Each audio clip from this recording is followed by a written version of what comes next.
In almost every single London agency I've been to, there's a meeting room furnished with Hans Wegner's Wishbone chairs. And I know because as an art director, I've worked in most of these agencies and I've sat in most of these chairs. So, what is it with this chair that made it into a superstar? It was designed for the dining rooms of the 1950s and 60s Scandinavia, but it survived and thrived all the way to the global boardrooms, meeting rooms of all sorts of contemporary creative businesses. How? And why? Let's find out. Hello and welcome to Deep Dents, the show where we explore how some creatives and artists manage to create deeper impact than the rest and become timeless icons. I'm Matt and I'll be your host through this quite remarkable story of Danish mid-century furniture designer Hans Weiner. That is my best southern Swedish pronunciation of a Danish name, so please don't critique me too harshly. My great grandma was Danish, so I'm hoping I'm not embarrassing her too much. So, this is the story of the iconic Wishbone chair. Let's start from the beginning. Hans was born in 1914 in Tunda, which is a Danish market town on the German border. He was a creative child. He made paper cuttings. He does a lot of drawings. I remember Warhol's childhood in episode 1. See the synergy there. His father was a cobbler, and so my guess is that young Hans would have helped his dad probably carving and shaping wooden bottoms for wooden shoes. He's known for having this really early interest in wood carving. So, for example, he creates wood sculptures from things that he sees in a local museum. In fact, he loved working with wood as a material so much he decides to become a cabinet maker, and that's what he started to do as an apprentice at age 14. Now, during this time, he continues to show talent anything to do with craftsmanship, especially using wood. He shines and he designs his first chair, aged only 15. But let's pause there for 1 second. Let's zoom out and look at the bigger picture. We need to set this in a context and the context of young Hans' world. In the 1920s, when Hans would have been a teen, the Bauhaus movement is born in Germany. It promotes simplicity and functionality in architecture and furniture design and art and all sorts of things. And slightly after around 1930, the Funkis movement is born in Scandinavia. And that's a sort of Scandinavian version of functionalism. Funkis promotes many of the same ideals as Bauhaus, like, for example, the famous Formföller's function mantra. But crucially, it has a slightly more human-centric lean than Bauhaus, preferring the traditional Scandinavian ideal of craftsmanship versus Bauhaus's more radical idea of mass production. And as we'll see, this will all come into play later in Hans's designs. Now, a few years later, when Hans is probably about 21, there's a key moment for him, it seems. He goes to Copenhagen and sees this exhibition of Copenhagen Cabinet Makers Guild in 1935. So these events were sort of annual exhibitions, it would seem, and also would have a competitive sort of slant to them. And it seems to have worked as a sort of space for furniture makers and architects to come together and exchange ideas.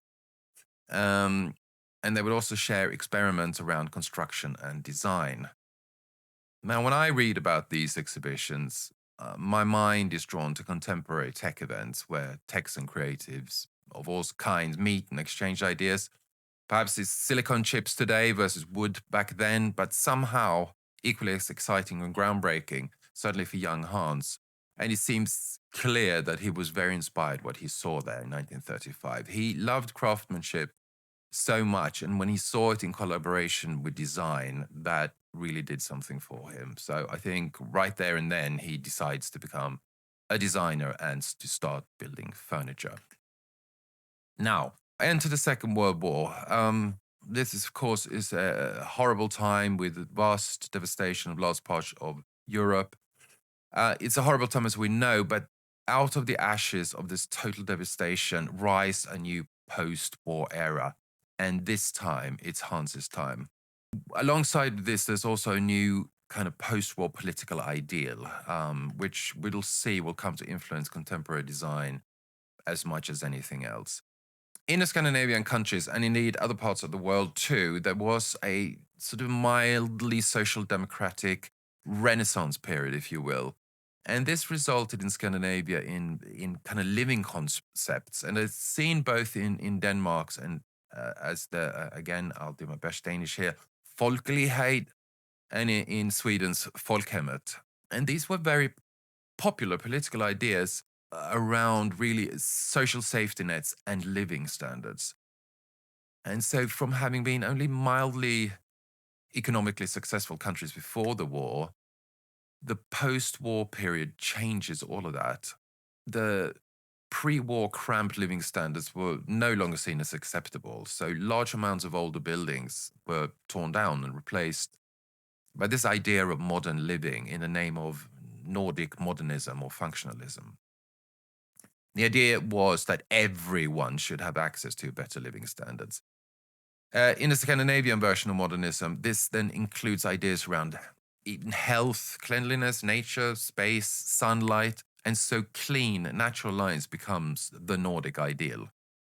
On a personal side note, I remember having debates as a child with my grandma.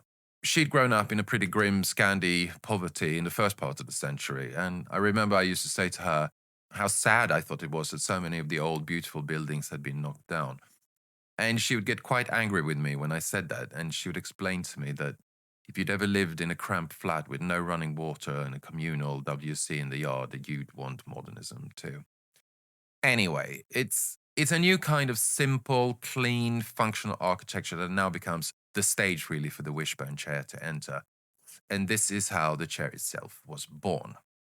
In 1948, Carl Hansen, which is a Danish furniture maker, commissioned Hans to design a number of chairs. So Hans decides to build his design for these chairs based on a previously produced series of Chinese chairs that he designed a few years earlier. Now, these chairs were heavily inspired by Ming Dynasty chairs.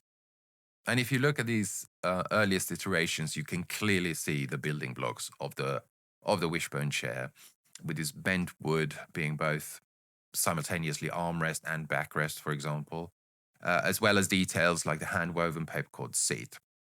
And the backrest slash armrest were created by bending wood in one piece. Now, that is a very difficult and time-consuming process, and apparently at first not particularly popular with Carl Hansen, who thought about this from a manufacturing point of view. But nonetheless, the chairs got made in this way, and this process of bending for Hans shows craftsmanship. So here we go again. It's craftsmanship is one of his cornerstones, and really everything he does is centered around the idea of craftsmanship. So now the iconic Y design in the backrest was in fact designed to be a support for this armrest slash backrest piece of bent wood. And to me, this detail then really screams form follows function. The fact that the Y design crucially has a function. It's not a functionless decoration, as you might think. Now, let's put all this together and try to draw some conclusion on why, at least I think, the Wishbone chair is such a design icon, almost 80 years after it was born. But before we do, I'd love it if you'd support me by gently clicking on the subscribe button. Thank you very much. Number one, the timelessness. Now, some people today see this chair only as a mid-century design piece. To my mind, this is completely wrong. There are mid-century furniture that are massively trendy right now. They might be beautiful, they might be super trendy, but they are not timeless to me. They echo their time way too much. The Wishbone chair, however, is timeless in my view. And I think the litmus test is that it looks like it could have been designed today. And that is the big difference. So why then is this chair timeless when other mid-century furniture are stuck in their time? Because I believe that craft is craft, wood is wood, hand weaving is hand weaving. The more you do away with decorations for decoration's sake, and the more you do away with trends, the more timeless something can become. And I believe that that's one of the hallmarks of something being truly iconic. its ability to transcend the moment and the time period it was created in. Yes, it can represent a time period, but it can't be stuck in it. Number two, form follows function. Function is another timeless aspect in design, I think, because good design is based around humanistic values and human functionality. And since the human body doesn't change, ideal functionality doesn't change. True human first functionality then shows off the honesty in design. And I think the Wishbone chair does this. It looks honest. The construction is on show, as we've said. Any hints of deliberate design look and indeed are organic. For example, the bending and shaping of wood.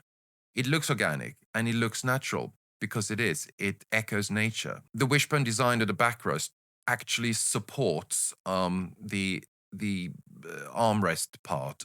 So it's a functional design rather than a decoration. And the hand-woven seat, of course, is made out of all natural materials. Frilly decorations and trend just act as masks. They mask the craftsmanship, certainly in Wegner's way of thinking, my way of thinking. And they mask, therefore, authenticity. And the Wishbone chair is all about authenticity. Number three, locally global. One of my absolute favorite things about the Wishbone chair is that it manages, to me, to look simultaneously incredibly Scandinavian and yet completely international. It does this all at the same time. As we know, the origins of this chair was inspired by the Chinese Ming dynasty. So its inspiration comes from the other side of the world. Yet in Wegner's hands, when he applies a very, very local sense of Danish craftsmanship, the chair somehow becomes the perfect juxtaposition. It's the local tradition and the world outlook in perfect harmony. It's kind of conservative and radical, blended into something beautifully fresh and new, while at the same time feeling emotionally familiar and sort of reassuring, like a walk in nature. Number four, born to fit into a modern design language.